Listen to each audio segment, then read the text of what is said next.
Practical Anarchy, A Guide to Self-Determination, Dickie Dredd. Section 35.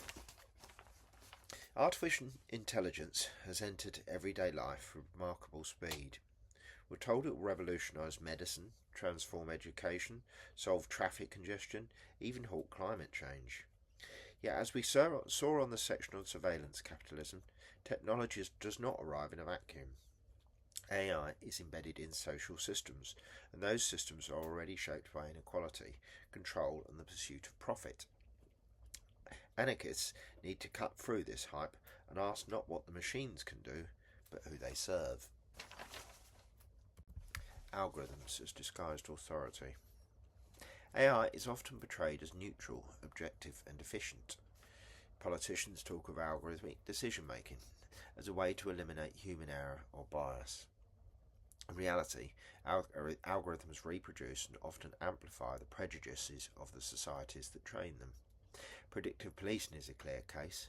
Software used in US cities claims to forecast where crime will happen, but what it actually does is send more police to poor and racialised neighbourhoods, thereby reinforcing cycles of harassment and criminalisation.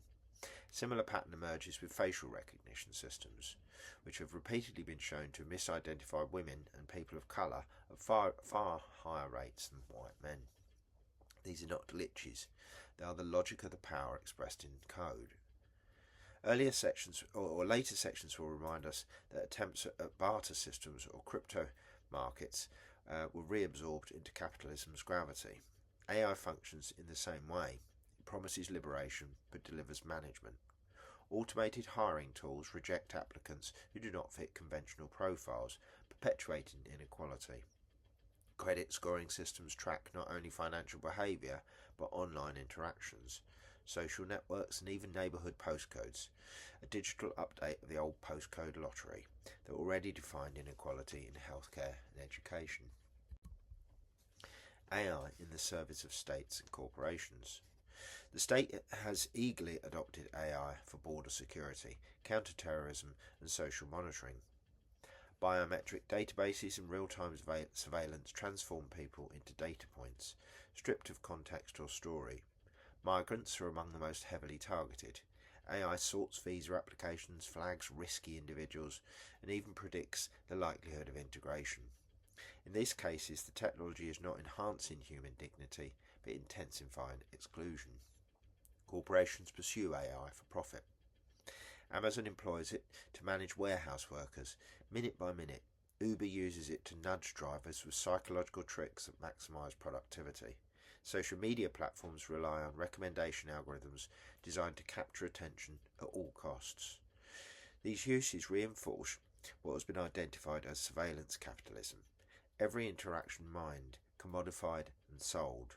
Far from being neutral, AI here is an extension of the boss and the advertiser. Countercurrents. Commons and cooperative AI. Anarchists are not obliged to reject technology outright. The principle of federation, to be outlined later, applies here too. Tools can be designed and governed collectively, with accountability. Commons-based approaches to AI are still in their infancy, but there are inspiring seeds. Data cooperatives experiment with collective ownership of information, where communities decide how their data may be used.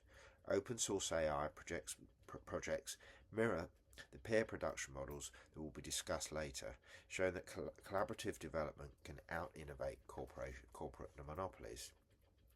There are even proposals for community algorithms, transparent systems built to serve local needs, such as coordinating food distribution, monitoring ecological health, or matching skills to cooperative projects.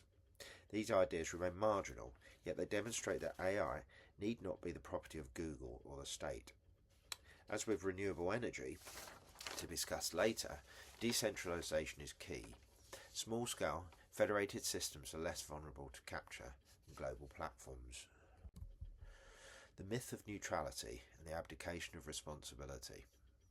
One of the greatest dangers of AI is psychological. The myth that machines are neutral encourages people to abdicate responsibility. The computer says no becomes an excuse for unjust decisions. School exam results in the UK during the pandemic pandemic generated by an algorithm that favoured private schools illustrate this. The problem was not lack of data, but lack of accountability.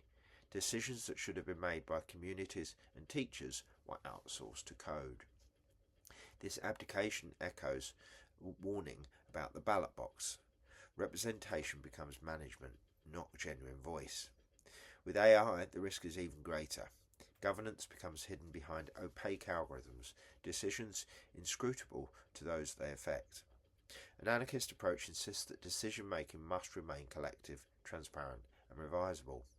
AI can process information, but it cannot answer the question of how we should live. Case study: predictive policing in Los Angeles. Los Angeles deployed predictive policing software called predpol from 2011. It claimed to forecast where crimes would occur by analysing past data. In practice, it repeatedly targeted the same working class neighbourhoods, leading to over-policing and criminalisation. Community campaigns exposed the flaws, and after years of resistance, the LAPD abandoned the programme in 2020. The case shows that the dangers of algorithmic policing and the power of grassroots opposition. Case study: co-operative platforms and open algorithms. In Barcelona, the city government experimented with Decidim, an open-source digital platform for patisserie democracy. Unlike corporate social media, Decidim was transparent, auditable and accountable to its users. While still operating with municipal structures, it points towards how technology can be designed for collective empowerment rather than extraction. Similarly, platform cooperatives, worker-owned alternatives to Uber or Deliveroo, experiment with algorithms governed by those who use them. Though limited, these cases suggest directions for anarchist adoption. Low-tech resilience: why AI is not enough. We will later discuss everyday anarchism, community gardens, repair cafes, off-grid living. These practices do not need AI to function. In fact, resilience often lies in simplicity: face-to-face assemblies, rotating delegates, and redundant low-tech infrastructures such as bicycle networks or community radio. High-tech tools can help, but they must never replace the foundation of human solidarity. Rojava, for instance, has experimented with digital communication tools, but its strength lies in neighbourhood assemblies. The Zapatistas use basic radio more than sophisticated software. In crisis situations, power cuts, surveillance, repression, low-tech methods prove more durable. The lesson is balance: AI as support, not as master. Speculative horizons: AI in a resource-based society. In a resource-based society, if resource-based societies emerge, and we'll discuss that in the next chapter, AI could serve useful roles: coordinating renewable energy grids, tracking ecological health, optimising transport to reduce waste. Automation might relieve drudgery, giving people more time for education, creativity and care, but these benefits depend entirely on commons governance. Left in the hands of corporations or states, AI would reproduce hierarchy. Brought under collective stewardship, it might become a genuine tool of liberation. AI conclusion: technology is not destiny. AI magnifies whichever structures of power it serves.